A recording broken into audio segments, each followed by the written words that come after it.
Atas petunjuk penyelamat kita dan menurut ajaran ilahi, maka beranilah kita bernyanyi.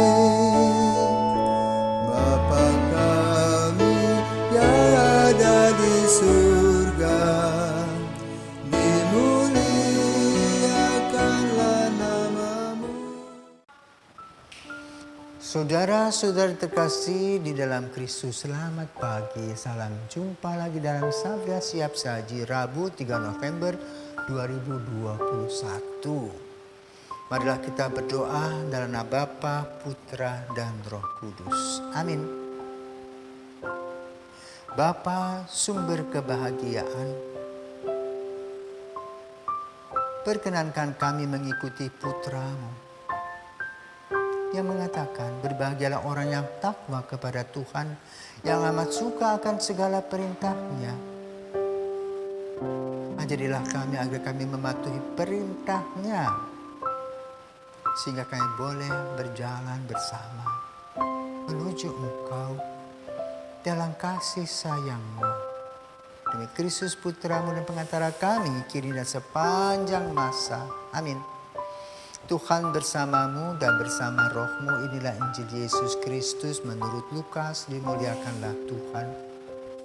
Pada suatu ketika orang berduyun-duyun mengikuti Yesus dalam perjalanannya.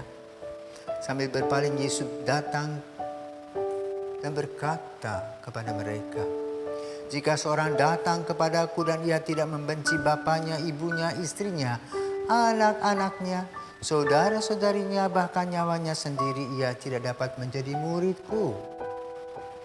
Barang siapa tidak memanggul salibnya dan mengikuti aku, ia tidak dapat menjadi muridku. Sebab siapakah di antaramu yang mau membangun sebuah menara tidak duduk membuat anggaran belanja dahulu? Apakah uangnya cukup untuk menyelesaikan pekerjaan itu? Jangan-jangan sesudah meletakkan dasar ia tidak dapat menyelesaikannya. Lalu semua orang yang melihat itu akan mengejek dengan berkata, orang itu mulai membangun tetapi tidak dapat menyelesaikannya. Atau raja manakah yang hendak berperang melawan raja lain tidak duduk mempertimbangkan dulu apakah dengan 10.000 orang ia dapat melawan musuh yang datang menyerang dengan 20.000 orang. Jika tidak dapat, ia akan mengirim utusan selama musuh masih jauh dan menanyakan syarat-syarat perdamaian. Demikianlah setiap orang di antaramu yang tidak melepaskan diri dari segala miliknya tidak dapat menjadi muridku." Demikianlah sabda Tuhan, terpujilah Kristus.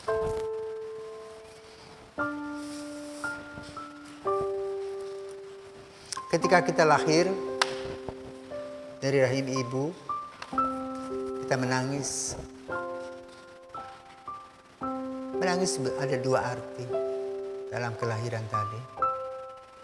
Menangis bahagia karena kita boleh menghirup udara.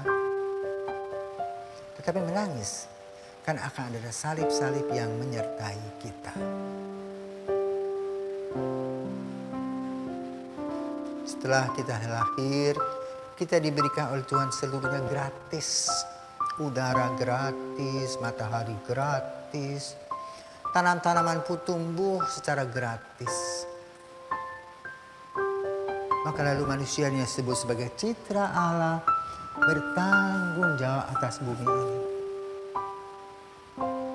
Dalam pembahasan G20 tentang climate change yang saat ini dibicarakan, para pemimpin dunia membahas tentang bagaimana caranya mengurangi emisi gas agar ozon tidak makin tipis, agar keseimbangan bumi yang berputar mengelilingi matahari tadi tidak cair. Karena kalau bumi cair maka gerakannya pun menjadi cukup lamban. Nah, itu mempengaruhi rotasi bumi terhadap matahari. Lalu juga banyak pulau-pulau yang lenyap, tenggelam karena air laut naik ke permukaan. Itulah evolusi dunia. Dan kita harus menghadapinya. evolusi ini? Kemana kita mau pergi? Yang kita tahu adalah bahwa kita terus tumbuh dan berkembang, dipelihara oleh orang tua kita, dan juga tangan Tuhan selalu menyertai kita. Hal ini kita harus bersyukur karena Tuhan luar biasa mengasihi kita. Itulah hidup. Tapi lalu kita juga diberikan oleh Tuhan logika, akal budi yang sehat dan hati. Maka kita harus juga menggunakan pikiran dan semua yang kita miliki dengan hati-hati. Kita harus bisa memperhitungkan kemampuan kita. Mau jadi apakah kita nanti? Bagaimana caranya kita mempersiapkan diri untuk mendapatkan cita-cita itu? Maka kita harus mengukur diri kita masing-masing. Demikian pun dalam hal kebaikan, kita harus mengukur kebaikan itu. Kenapa manusia cenderung jatuh dalam dosa? Karena itu kita harus mempunyai satu konsep dalam hidup. Tidak mengikuti hal-hal yang buruk. Karena hal-hal buruk harus dipertanggungjawabkan. Karena itu digambarkan pada hari ini. Barang siapa yang lekat dengan orang tua dan semuanya tidak layak mengikuti Tuhan Yesus. Karena yang diminta oleh Tuhan Yesus adalah pertobatan, penyerahan diri, dan kesetiaan. Maka kita tidak boleh lekat dengan semuanya. Karena apa? Orang tua, uang, kekuasaan akan kita tinggalkan pada waktunya. Dan itu merupakan fasilitas dalam hidup. Maka gunakan dengan baik. Kalau kita tidak menggunakan dengan baik, misalnya kita malas, waktu sudah lewat, tidak akan kembali.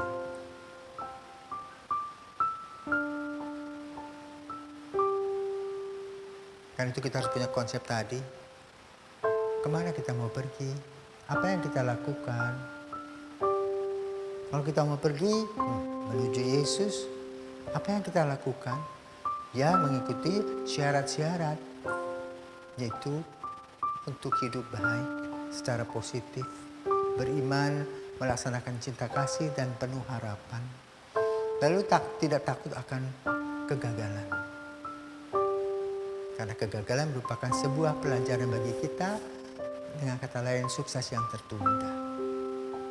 Maka lalu kita harus punya keinginan untuk bekerja dengan baik, berdoa dengan baik, dan bisa mengukur diri sendiri. Ukuran-ukuran itulah yang kemudian harus kita pertanggungjawabkan sebagai murid. Tuhan Yesus, terima kasih bahwa Engkau sudah memilih kami menjadi murid-Mu. Kami belajar menjadi murid. Kadang-kadang kami jatuh, bangun lagi, jatuh, bangun lagi.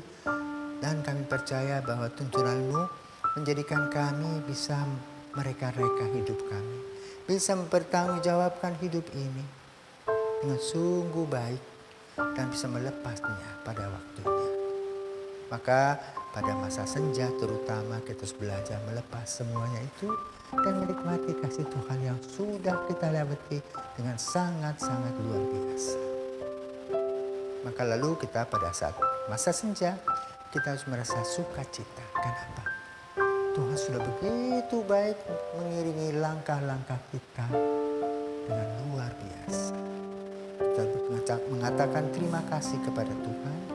Dan bila pada waktunya Tuhan mengatakan ayo pulang, maka dengan senang hati aku ikut pulang Tuhan. Menuju kepada keabadian. Semoga kita diberkati.